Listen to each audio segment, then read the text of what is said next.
So the second musical, Hedwig and the Angry Inch, a rock musical from 1998, so turn of the century.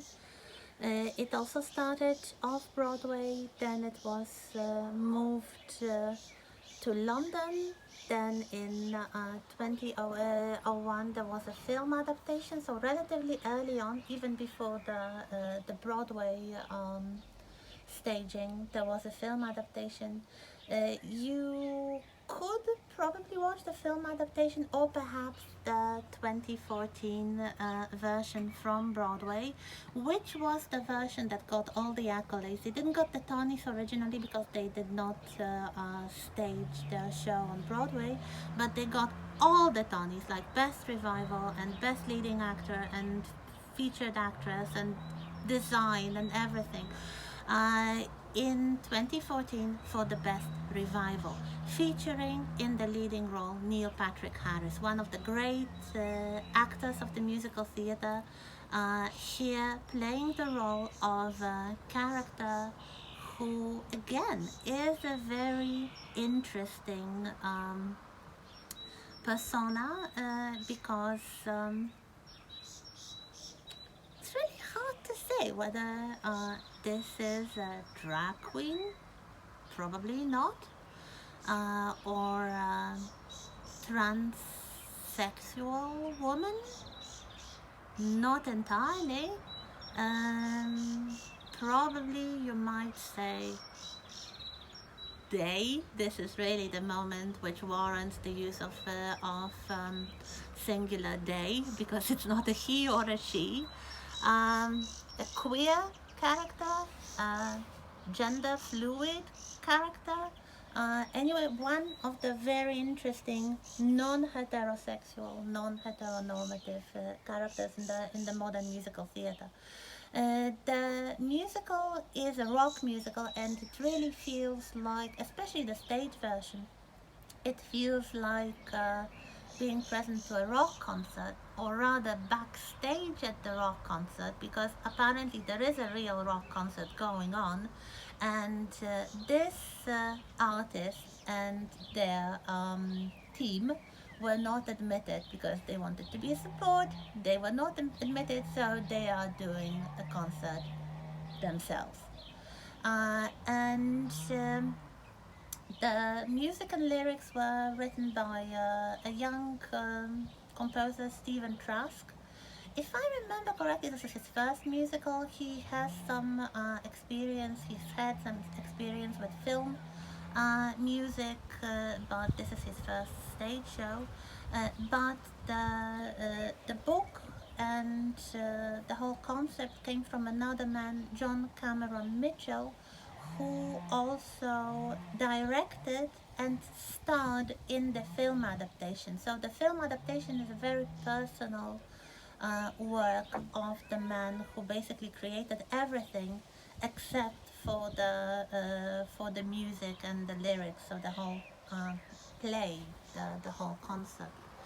And this story is about a very unusual character who starts their life in East Berlin. So this is really one of those stories that are set in the 80s.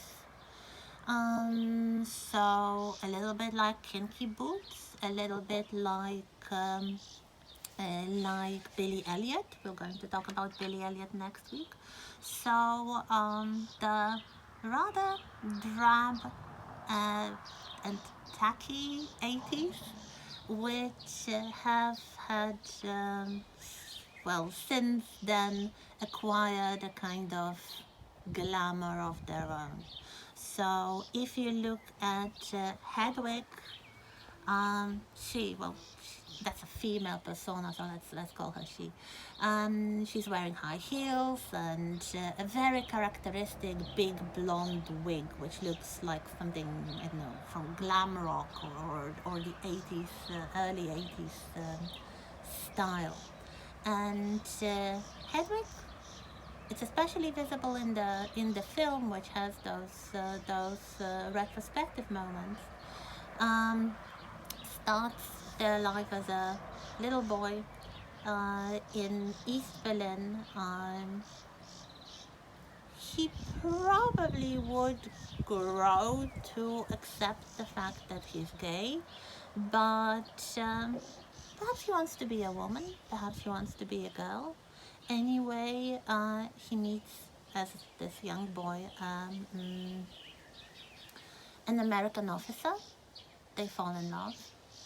The American officer kind of treats Hedwig as a woman and promises to finance the operation to change the sex of Hedwig.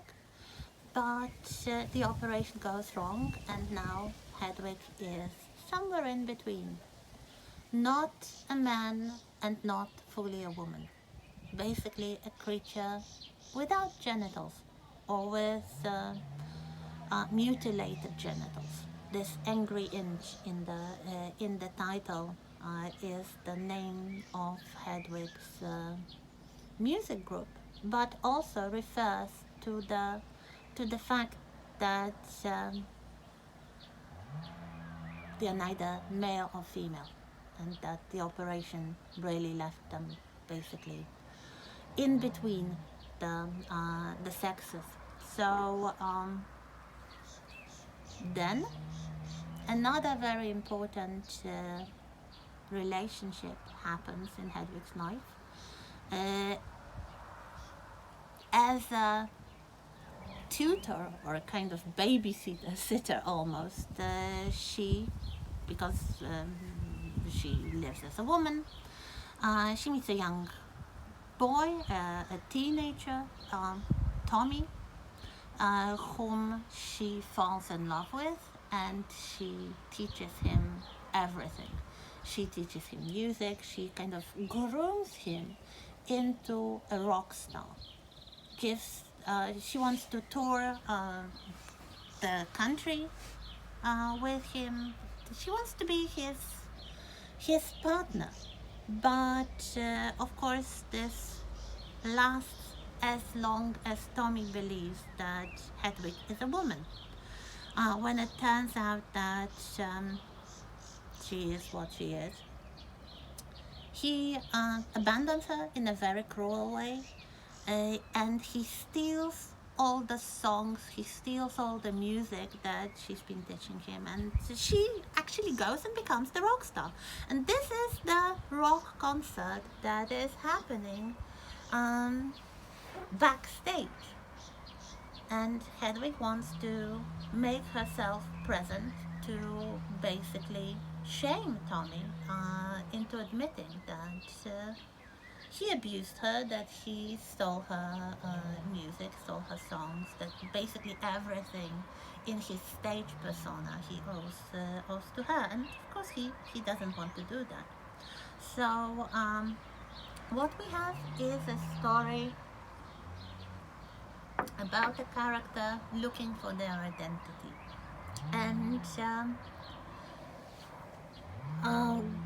going through different memories of different traumas and poverty and abuse and prostitution and everything.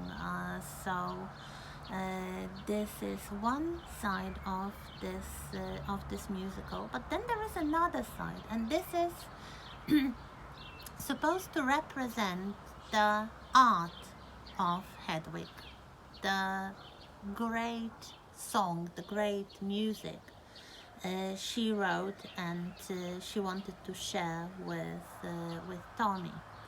And this also goes back very far back into history. It actually goes to the ancient Greeks, and it goes to Plato and his very famous philosophical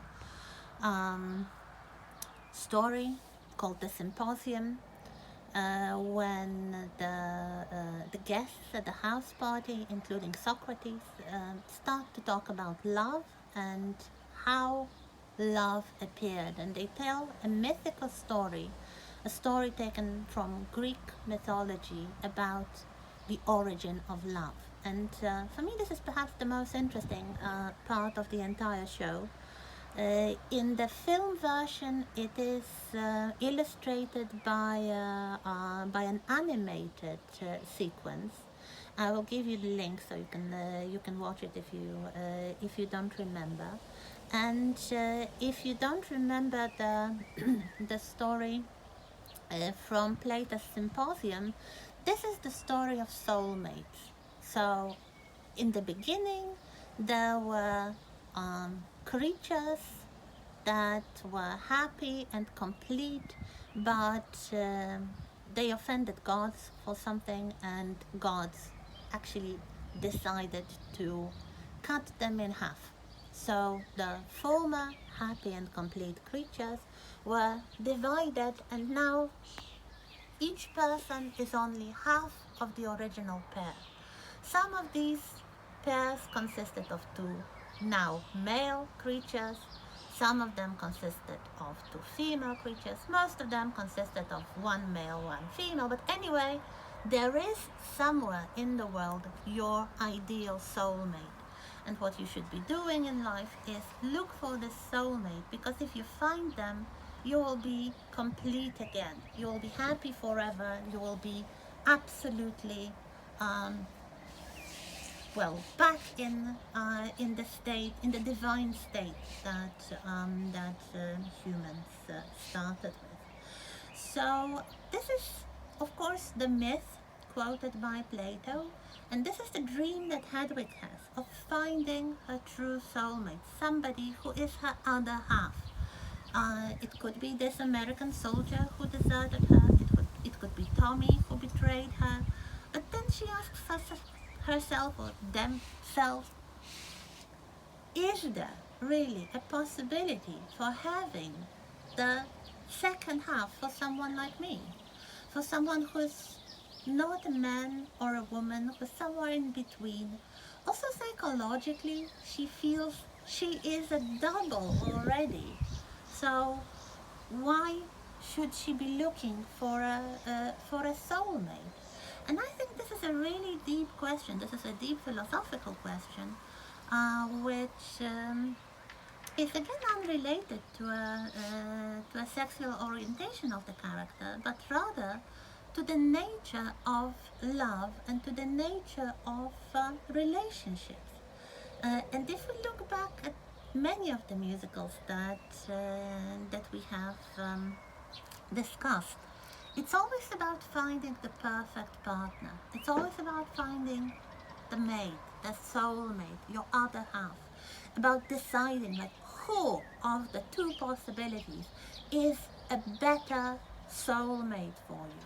You have this in Passion, you have this in The Phantom of the Opera, you have this actually in very different versions in Rent as well. So you might have different characters looking for their soulmates, and they are only happy if they are with their soulmate.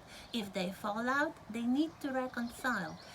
And if they find their soulmate, even death cannot really separate them for good. And here, the answer seems to be, do not really look for soulmates. There are no soulmates. It's a myth. It's a legend. Build your own identity. Be a complete human being, even without the need of relying so much psychologically on another person. And this is something that Hedwig discovers in the end, and decides to leave the band actually to another gender fluid person, a Jewish drag queen called Yitzhak, who goes around wearing a Rent t-shirt. So we have this nod towards Rent, and in the end, it's Yitzhak who inherits Hedwig's wig. They put on the wig, and now they will be the new Hedwig. And Hedwig leaves the costume, so all the flamboyance, all the makeup, all this theatricality, and finds finally peace within herself. So that's perhaps the message of this musical.